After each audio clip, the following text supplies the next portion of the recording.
എന്റെ കൺസെപ്റ്റില് മറ്റുള്ളവന്റെ ജീവിതത്തിലോട്ട് ഒരുപാട് ഒളിഞ്ഞു നോക്കാതിരിക്കുക, അവനവന്റെ പാട് നോക്കി ജീവിക്കുക. ആർക്കെങ്കിലും എന്തെങ്കിലും ഹെൽപ്പ് വേണമെങ്കിൽ നമ്മളാൽ കഴിയുമെങ്കിൽ ചെയ്യുക. പിന്നെ ഭയങ്കരമായിട്ട് ഈ പറയുന്ന ഇപ്പൊ എല്ലാവർക്കും ചിരിക്കാനൊക്കെ ഇഷ്ടമാണ്, പക്ഷേ സാഹചര്യം നോക്കിയിട്ട് പെരുമാറണം എന്ന് എനിക്ക് അഭിപ്രായമുണ്ട്. കാരണം നമ്മൾ ചിലപ്പോൾ ഫിനാൻഷ്യലി ഒക്കെ ഏറ്റവും വലിയൊരു പെയിൻ ഫിനാൻഷ്യലി അല്ലെങ്കിൽ രോഗാവസ്ഥയൊക്കെയാണല്ലോ. അപ്പോൾ ആ ഒരു അവസ്ഥയിൽ ചീഞ്ഞ കോമഡി ചിലപ്പോൾ അയാളെ ചിരിപ്പിക്കാൻ വേണ്ടിയിട്ടായിരിക്കും, പക്ഷേ അങ്ങനെയുള്ള കാര്യങ്ങളൊക്കെ ഒഴിവാക്കുക. മാക്സിമം മറ്റുള്ളവരുടെ ജീവിതത്തിൽ അവരുടെ സ്വാതന്ത്ര്യത്തിന് ഇടപെടാതിരിക്കുക. അവരുടെ ഇഷ്ടമാണ് അവരുടെ ജീവിതം. ചേച്ചി അങ്ങനെ ഏതോ ഒരു നല്ല മനുഷ്യനെ കുറ്റം പറഞ്ഞാണ് പറയുന്നത്. ആരാന്ന് മനസ്സിലായില്ലേ? നല്ല മനുഷ്യനാ, അതെ അതെ അതെ, അത് നല്ല മനുഷ്യനാ. ആ മനുഷ്യന്റെ കൂടെ ഒരാഴ്ച പോയി നിൽക്കുമ്പോ അറിയാം അതിന്റെ ബുദ്ധിമുട്ട്. എന്റെ അഭിപ്രായങ്ങളിലൊന്നും ഇനിയും എനിക്ക് അങ്ങനെ പറഞ്ഞ കാര്യങ്ങളിൽ ഞാൻ ഇപ്പോഴും ഉറച്ചു നിൽക്കുന്നുണ്ട്. പിന്നെ വിളിക്കുക, കോണ്ടാക്ട് ചെയ്യുന്നില്ല. ഓക്കെ, നെക്സ്റ്റ് ആണ് ചേച്ചിക്ക് തെറ്റി. നേരത്തെ ഒരു ഇന്റർവ്യൂവിൽ പറഞ്ഞിട്ടുണ്ട്, എന്റെ മകന്റെ സ്ഥാനത്ത് ആങ്ങളുടെ മോനെ പോലും കാണാൻ പറ്റില്ല. പിന്നെ ചിലരൊക്കെ എങ്ങനെ മകനായി? ഓക്കെ, ഇത് പല പ്രാവശ്യം ഞാൻ പറഞ്ഞതാണ്. ഇതിപ്പോ എൻ്റെ ഒരു പ്രിയ സുഹൃത്തുണ്ട്, ദയാശ്വതി എന്ന് പറഞ്ഞിട്ട്. ആ കുട്ടി ഇങ്ങനെ ഇതേപോലെ കഴിഞ്ഞ ദിവസം എനിക്ക് ആരോ ഇത് അയച്ചു തന്നു, ഒരു വീഡിയോ. ഇവളിങ്ങനെ ഇരുന്നിട്ട് എനിക്ക് മഞ്ജു പത്രോസിനോട് ഒരു ചോദ്യം എന്നൊക്കെ പറഞ്ഞിട്ട്, എന്റെ കയ്യിലുള്ള നമ്പർ ഉണ്ട്, എന്നോട് ചോദിക്കാനായിട്ട് എന്റെ അടുത്ത് ചോദിച്ചാ പോരെ? അതിനൊരു അവളുടെ സംശയമാണെങ്കിൽ വിളിച്ചു ചോദിച്ചാൽ മതി. അവളുടെ സംശയമാണെന്നാണ് അവള് പറഞ്ഞത്. എനിവേ, എന്റെ മകനായിട്ട് എനിക്ക് വേറെ ആരെയും കാണാൻ പറ്റില്ല എന്ന് പറഞ്ഞത് ഞാൻ തന്നെയാണ്. അത് ബിഗ് ബോസിനൊക്കെ ഒരുപാട് മുമ്പാ, ഒരുപാടല്ല, എനിക്ക് തോന്നുന്നു ബിഗ് ബോസിന് പോകുന്നതിന്റെ തലേന്നോ എന്നാണെന്ന് ഞാനൊക്കെ സംഭവം ഞാൻ പറഞ്ഞാണ്. അതുവരെ എനിക്ക് അങ്ങനെ കാണാനും പറ്റില്ലായിരുന്നു. ഒരമ്മമാർക്കും പറ്റിയിട്ടുണ്ടാവില്ല എന്നാണ് എൻ്റെ ഒരു കാൽക്കുലേഷൻ. അതെന്താന്ന് വെച്ചാല് നമുക്ക് പറയാനുണ്ടായ സാഹചര്യം, സുനിത ദേവദാസിന്റെ ഇന്റർവ്യൂലോ മറ്റോ ആണ് ഞാനത് പറഞ്ഞു എന്ന് തോന്നുന്നു. അവള് ഓൺലൈനിലോ മറ്റോ ഇന്റർവ്യൂ എടുത്താണ്, എന്താണെന്ന് എനിക്ക് കൃത്യമായിട്ട് ഓർമ്മയില്ല കേട്ടോ. അപ്പൊ ഞാൻ പറയാനുണ്ടായ സാഹചര്യം ഇതേപോലെ, നമുക്കിപ്പം ഇത് കുറെ പേർക്ക് റിലേറ്റ് ചെയ്യാൻ പറ്റുമായിരിക്കും. നമുക്ക് എപ്പോഴും ഫോൺ കോളുകൾ വരും.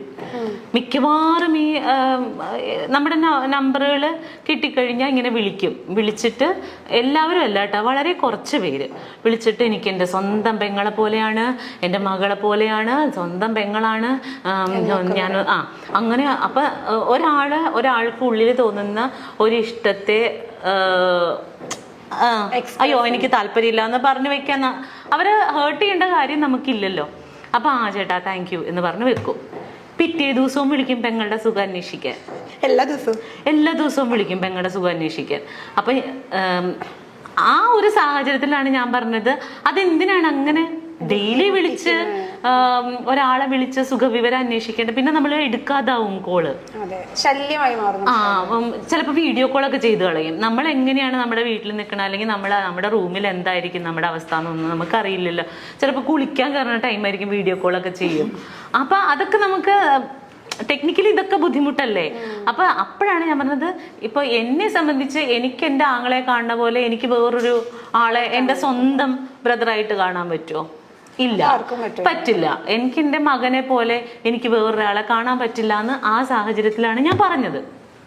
ഓക്കെ, അതിനുശേഷം ഞാൻ ബിഗ് ബോസിന്റെ ഉള്ളിൽ പോയി. കുറേ ബിഗ് ബോസിന് അത് വേറൊരു ലൈഫാടാ. ഇപ്പൊ കൊറോണ വന്നു, നമ്മുടെ വീട്ടിൽ TV ഉണ്ട്, മ്യൂസിക് സിസ്റ്റം ഉണ്ട്, നമ്മുടെ കുഞ്ഞുങ്ങളുണ്ട്, അച്ഛനുണ്ട്, അമ്മയുണ്ട്, നമുക്ക് ഇഷ്ടമുള്ള സാധനങ്ങൾ ഉണ്ടാക്കി കഴിക്കാം. കള്ളുകുടിക്കുന്നവർക്ക് വീട്ടിൽ മദ്യം ഉണ്ടെങ്കിൽ അതും കുടിക്കാം. ആർക്കും ഒരു പ്രശ്നം ഉണ്ടായിരുന്നില്ല. ആകെ നമുക്ക് പോകാൻ പറ്റാത്തത് നമ്മുടെ വർക്കിംഗ് സ്പേസിൽ പോകാൻ പറ്റുന്നില്ല, റോഡിലേക്ക് ഇറങ്ങാൻ പറ്റുന്നില്ല, കടകളിൽ പോകാൻ പറ്റുന്നില്ല. ഇതായിരുന്നു നമുക്കുണ്ടായിരുന്ന ബുദ്ധിമുട്ട്. ആ സമയത്ത് പോലും ആളുകൾ എന്തോരം ഫ്രസ്ട്രേറ്റഡ് ആയി. ഇതൊന്നുമില്ലാത്ത ഒരു സ്പേസിൽ പരസ്പരം പരിചയമില്ലാത്ത 16 പേര് ഒരുമിച്ച് ജീവിക്കുന്ന ഒരു വീട്ടിലാണ് നമ്മൾ കഴിയണത്. നമ്മൾ ഇതുവരെ എൻ്റെ ലൈഫിൽ എൻ്റെ 40ാമത്തെ വയസ്സിൻ്റെ ഇടയ്ക്ക് ഇതുവരെ ഞാൻ അങ്ങനെ ഒരു സിറ്റുവേഷൻ ഫേസ് ചെയ്തിട്ടില്ല. ഫേസ് ചെയ്തിരുന്നെങ്കിൽ എൻ്റെ അഭിപ്രായം ഒന്നും ഇതായിരിക്കില്ല. ഞാൻ അതുവരെ ഉണ്ടായിരുന്ന എൻ്റെ അഭിപ്രായം മുഴുവൻ മാറിപ്പോയി. കാരണം എനിക്ക് ഒന്നും ചെയ്യാൻ പറ്റണില്ല. എനിക്ക് മനസ്സിലാവണുണ്ട് എൻ്റെ തലയിലെ സ്ക്രൂ ഒക്കെ കഴിഞ്ഞ് വീഴുന്നത്. സീരിയസ്ലി ഞാൻ ഇങ്ങനെ. അപ്പൊ എൻ്റെ ഒരു ആഗ്രഹം, എനിക്ക് ബെർണാച്ചനെ കാണാൻ പറ്റില്ല.